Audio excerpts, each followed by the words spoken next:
Your body would experience 7 simultaneous lethal events in the first 90 seconds on Europa. The radiation alone delivers 540 chest X-rays per second. NASA's Europa Clipper, orbiting Jupiter's moon right now in 2025, just confirmed something terrifying. The radiation belts shifted 34% closer to the surface since our last measurements. Every second you stand on that ice accumulates DNA damage that would take 400 years to receive on Earth. By the end of this video, you'll see exactly what happens to every organ in your body during those 90 seconds. And you'll discover why the technology we're building to survive there sounds more like science fiction than engineering. Europa is one of Jupiter's 95 moons. It's roughly the size of our moon, but covered entirely in ice. Not the ice in your freezer, a frozen shell 10 to 15 miles thick, sitting on top of a global ocean containing twice as much water as all of Earth's oceans combined. Here's the thing, this isn't some distant dream. Europa Clipper launched in October 2024. It's there right now, mapping the surface, measuring the ice, and searching for the best place humans could one day land. Think about it. We're planning to visit an alien ocean world in our lifetime. But your body wasn't designed for Europa, not even close. The moment your boots touch Europa's ice, you're standing inside what's basically a particle accelerator the size of a planet. Jupiter's magnetic field is 20,000 times stronger than Earth's. It traps electrons and accelerates them to 99.9% the speed of light, then hurls them at Europa like cosmic bullets. Now pay attention to this. Europa's surface absorbs 5.4 sieverts of radiation per day. For comparison, the Chernobyl firefighters who died received about 4 sieverts total. You'd get that in 18 hours. But here's where it gets crazy. You wouldn't last 18 hours for other reasons. Get this. Within the first 10 seconds of exposure, the radiation starts shredding your DNA. Your cells have repair mechanisms, but they're designed for Earth-level radiation. On Europa, it's like trying to bail out a sinking ship with a teaspoon. Your bone marrow, the factory that produces your blood cells, begins dying within minutes. Your immune system starts collapsing before you even realize you're in trouble. Most people don't realize that radiation doesn't just damage you, it fundamentally changes the chemistry of your body. Free radicals cascade through your tissues like dominoes falling. But radiation poisoning takes hours to kill you. Europa has much faster methods. Here's what nobody talks about. The temperature on Europa averages 260 degrees Celsius. That's 160 degrees. To put that in perspective, the coldest temperature ever recorded on Earth was 128 degrees in Antarctica. Europa is more than twice as cold as the coldest place on our planet. The truth is, at these temperatures, physics stops working the way you expect. Your body temperature is 98.6 degrees Celsius. That's a 358-degree difference between you and the environment. Heat doesn't just leave your body, it evacuates like air from a punctured space station. Think about it. Every square inch of exposed skin radiates heat into the void. Within 30 seconds, the moisture on your eyes freezes solid. Your corneas crystallize. You're blind before you can even understand what's happening. Your lungs would freeze with your next breath, except there's no air to breathe. But we'll get to that nightmare in a moment. Now, the water in your skin cells expands as it freezes. Ice crystals form like tiny knives, shredding cell membranes from the inside out. Your skin hardens into a shell while your core is still desperately trying to stay warm. But here's the catch. You're not just freezing, you're freeze-drying. And this is the part that changes everything about how we think about death in space. Europa has virtually no atmosphere. The atmospheric pressure is 1/1,000,000th of Earth's. What does this mean? On Earth, 14.7 pounds of air pressure per square inch keeps your bodily fluids liquid. Remove that pressure, and everything changes. Scientists were shocked to discover what actually happens in near-vacuum conditions. Your blood doesn't boil explosively like in the movies. Instead, dissolved gases come out of solution, like opening a shaken soda can in slow motion. This is called ebulism. Nitrogen bubbles form in your bloodstream. They block capillaries. Your circulation collapses. Oxygen stops reaching your brain. Here's the thing. You lose consciousness in about 14 seconds. We know this because it actually happened to a NASA technician in 1966 when his spacesuit depressurized in a vacuum chamber. He survived because they repressurized in time, but he reported the last thing he felt was the saliva boiling on his tongue. Get this. The moisture on your tongue, in your nose, on your eyes, it all starts to boil at body temperature when there's no air pressure holding it in liquid form. Your soft tissues swell as water vapor expands under your skin. You'd inflate to roughly twice your normal size. But wait, there's more. Your lungs would collapse if you tried to hold your breath. The pressure difference would rupture the delicate alveoli. 480 million tiny air sacs that let you absorb oxygen. Now pay attention to this. You're experiencing 3 different lethal mechanisms simultaneously. Radiation shredding your DNA, cold crystallizing your cells, vacuum boiling your fluids. And we haven't even talked about what happens when all 3 interact. Between seconds 15 and 90, your body enters what emergency medicine calls cascade failure. Every system is compromised, and they start failing each other. Your heart is still beating, barely, but it's pumping blood full of nitrogen bubbles through vessels that are freezing from the outside in. The truth is, death on Europa isn't like death on Earth. Your brain would lose consciousness at the 14-second mark from oxygen deprivation, but your heart might keep beating until second 82. Your neurons might fire randomly for another 2 minutes after that. Think about it. Different parts of you die at different speeds. Your kidneys shut down first.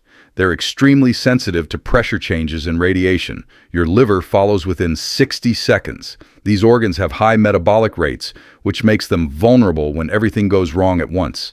But here's where it gets crazy. The extreme cold actually preserves your body. There's no bacteria on Europa, no oxygen for oxidation, no liquid water for chemistry to happen.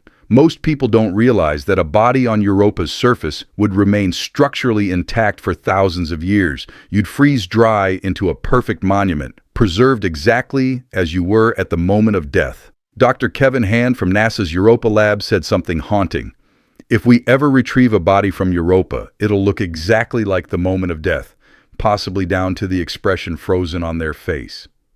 Future explorers might find you standing there, a crystallized statue, centuries later. And this is the part that changes everything about mission planning. But here's what they didn't tell you.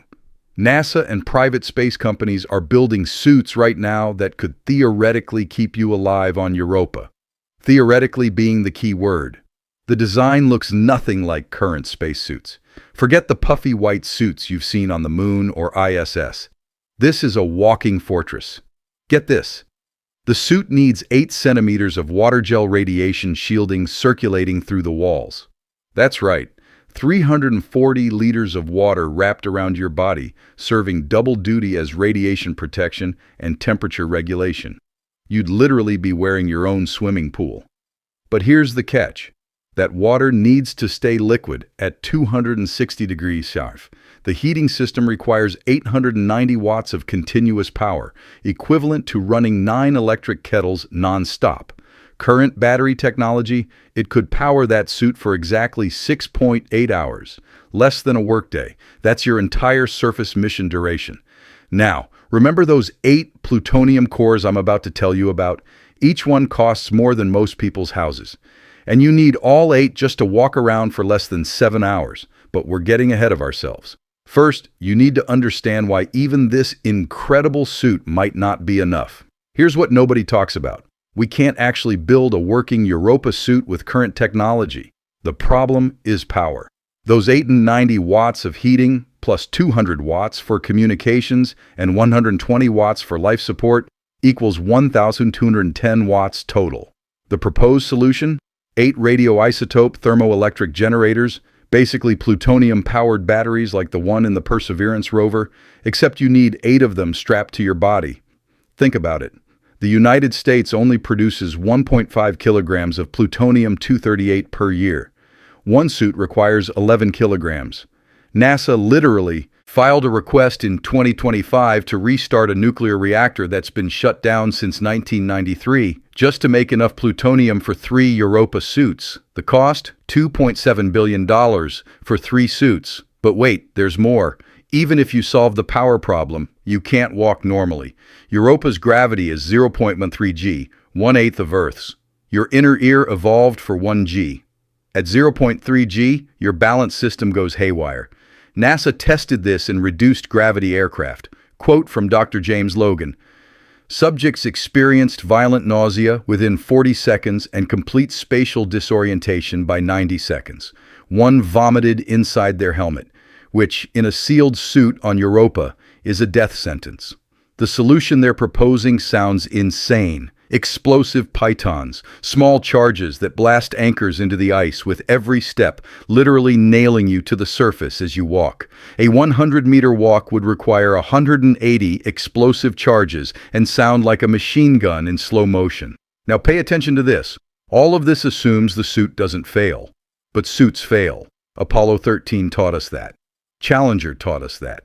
Every space disaster started with something that was supposed to work. And this is the part that changes everything about whether we should even try.